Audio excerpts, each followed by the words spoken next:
شادی میں 5 شرطیں ہیں کم سے کم بتایا گیا. ان تبتغوا ایجاب و قبول، چاہو.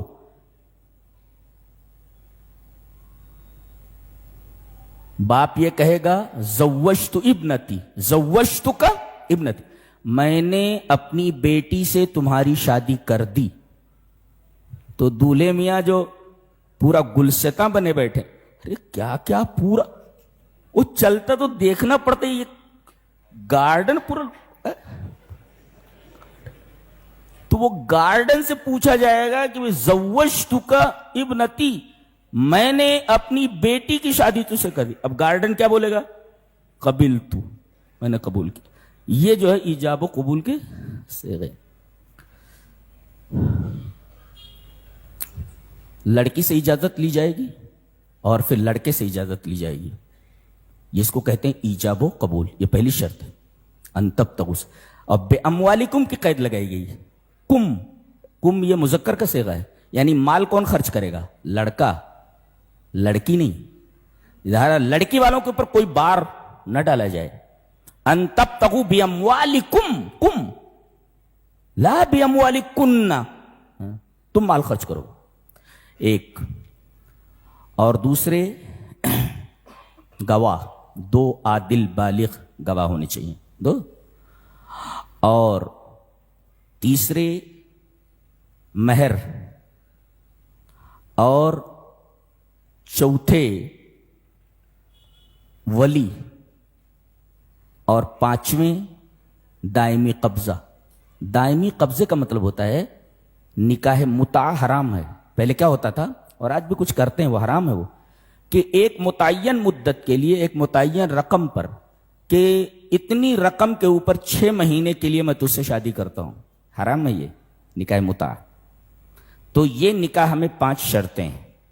اس میں مروجہ حلالہ کا بھی رد ہو گیا کہ بھئی اس سے شادی کر دیتے ہیں کہ رات گزارنے کے بعد اس کو طلاق دے دینا. حرام ہے یہ حلال مروجہ. جی تو یہ 5 شرطیں. علامہ البانی کی کتاب ہے آداب الزفاف، اس میں انہوں نے لکھا ہے کہ منگنی کی انگوٹھی پہنانا دولہے کو یا دلہن کو یہ نصارہ کا طریقہ ہے، لہذا بچا جائے.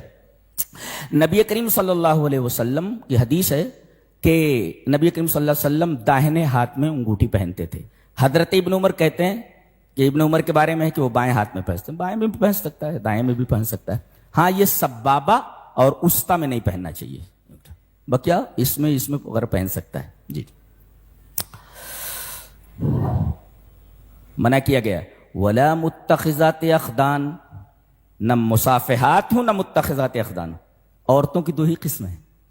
پہلے ہوتی تھیں شاہدان بازاری، کوئی بھی جائے اور اپنی خواہش پوری کر کے آ جائے. بازار ہوتی تھی عورتوں کی، منڈی جی، اس کو کہتے ہیں مصافحات، کھلے طور پر زنا کرانے والیاں مصافحات. اور دوسرے متخذات اخدان، چوری چھپے آشنائی کرنے والی عورتیں.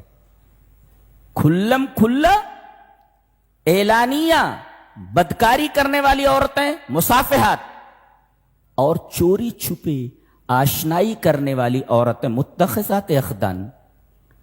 اس کو ہم لوگ کہتے ہیں بوائے فرینڈ بنانا. جی بوائے فرینڈ بنانا. اور عجیب بات ہے کہ یہاں کہا گیا متخذات اخدان. اے اسلام کی بیٹیوں تم بوائے فرینڈ نہ بناؤ. کیوں؟ لِأَنَّهَا ستشعر احباطها اذا تركها. بوائے فرینڈ نے اپنی خواہش پوری کرنے کے بعد اکتا کر کے اسے چھوڑ دیا تو، اکتا کر کے چھوڑ دیا تو یا ڈپریشن میں چلی جائے گی. تو اسلام یہ کہتا ہے میری بچیوں انتن غالیات، تم بہت قیمتی ہو. کوئی بھی غافل نوجوان اور غیر ذمہ دار نوجوان تمہارے جذبات سے نہیں کھیل سکتا. اس وجہ سے بتایا گیا کہ چوری چھپے آشنائیاں مت کرو، بوائے فرینڈ مت بناؤ. کبھی جس نے چھوڑ دیا تو تم ڈپریشن میں چلی جاؤ گی. اور اسلام تمہارے جذبات کی قدر کرتا ہے، کہیں تمہارے جذبات مجروح نہ ہوں. جی یہ ہے قرآن حکیم. تو اس میں دیکھیے عورتوں کی کس قدر عزت افزائی کی گئی ہے.